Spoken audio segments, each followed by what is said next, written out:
Hafiz. Sekarang saya berada di Dinas Kesehatan Kabupaten Pamekasan. Kita ke sini untuk mengulas tentang program Pamekasan Call Center dengan Kepala Dinas Kesehatan Kabupaten Pamekasan, Bapak Dr. Ahmad Marzuki.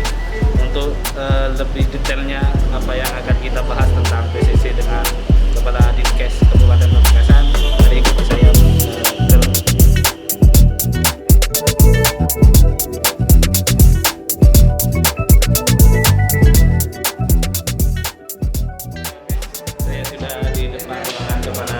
Kesehatan Kabupaten Pamekasan. Kita akan ngobrol sampai dengan Dr. Ahmad Marzuki yaitu Kadinkes Pamekasan. Kemudian mari ikuti saya.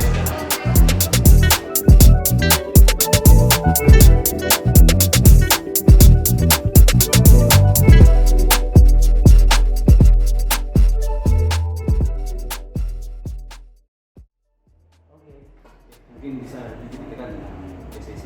Iya, langsung ya. Iya, terima kasih. Jadi tentang PCC atau Pamekasan Call Care ini yang sudah beroperasi di Kabupaten Pamekasan, itu sebetulnya penanganan gawat darurat yang secara cepat, kemudian tepat, kemudian juga cerdas. Jadi tujuannya itu, jadi sistem penanggulangan gawat daruratnya itu betul-betul terpadu, dan itu kita pelaksananya secara 24 jam. Jadi 24 jam. Jadi kita punya tujuan dengan adanya Pamekasan Call Care ini, yang pertama tentunya untuk meningkatkan akses dan mutu pelayanan kesehatan terhadap masyarakat. Jadi akses itu maksudnya supaya pelayanan kita lebih dekat ke masyarakat dan lebih bermutu. Mutu itu betul-betul harus kita perhatikan. Juga supaya respon time-nya atau kecepatan penanganannya tentang gawat darurat itu betul-betul lebih cepat. Sehingga dengan adanya PCC ini respon time-nya itu bisa lebih cepat dari yang sudah ada saat ini. Dan juga dalam pelaksanaannya kita melibatkan peran serta masyarakat. Untuk penyelenggaranya sebetulnya ada beberapa fase dalam melaksanakan PCC ini atau Pamekasan Call Care. Pertama, kita masalah komunikasi gawat darurat. Jadi ada komunikasi antara masyarakat dengan operator PCC-nya sendiri. Berikutnya setelah ada komunikasi, kita tindak lanjuti dengan penanganan kegawat daruratannya, penanganan yang di TKP. Kemudian dari TKP ada alat transportasi untuk penanganan gawat darurat lebih lanjut ke fasilitas kesehatannya.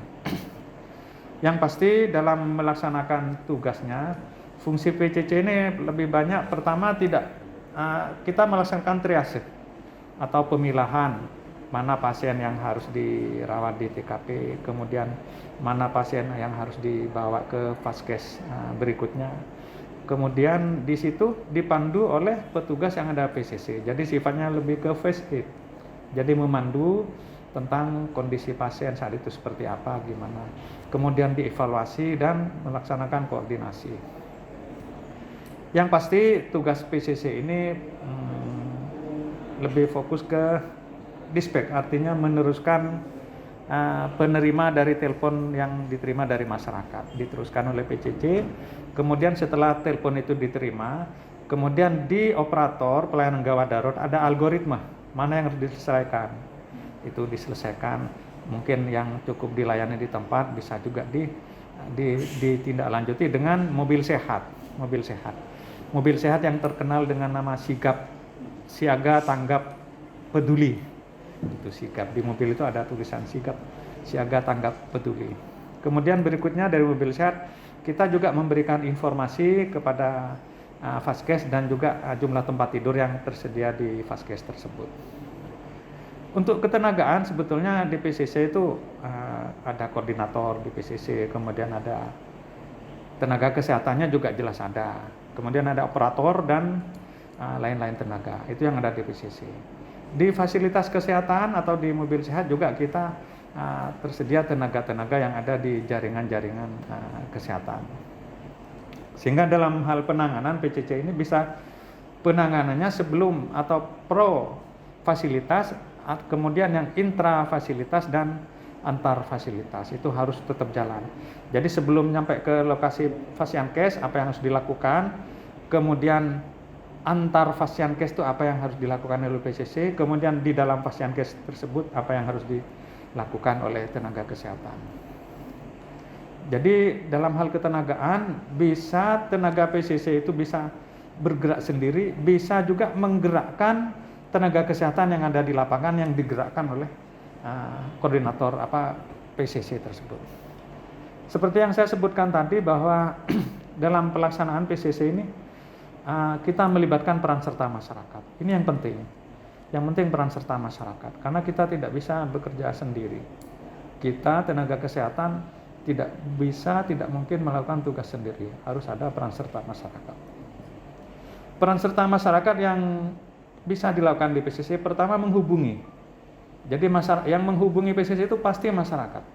Nelpon karena di tiap-tiap rumah itu sudah ada nomor telepon PCC. Kemudian ya telepon itu peran serta masyarakat yang juga sangat penting bagi kita, bagi PCC adalah menjamin kebenarannya. Jadi penelpon itu memang benar, memang ada kejadian di TKP ini.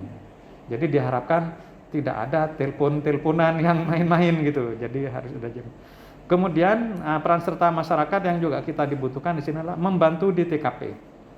Misalnya ada mobil sehat sudah datang dibantu oleh masyarakat yang ada di TKP. Kemudian yang penting lagi di situ sarpras termasuk mobil sehat itu juga harus dipelihara juga oleh masyarakat supaya betul-betul bisa difungsikan untuk kepentingan masyarakat itu sendiri.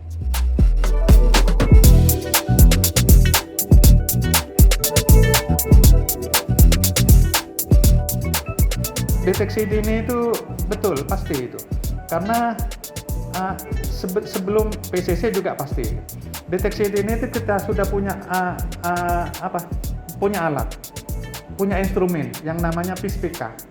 Jadi puskesmas itu jaringan kesehatan itu punya program Indonesia Sehat dengan pendekatan keluarga itu jadi kita punya data semua masyarakat itu mana yang sakit, mana yang sehat, yang sakit apa.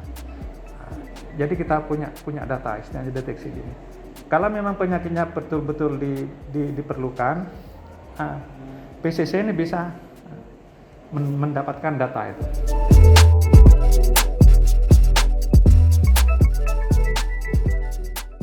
Harapan kami tentu saja kalau instansi kesehatan, dinas kesehatan, orang-orang kesehatan, pelayanan kesehatan berharap PCC batul-betul difungsikan.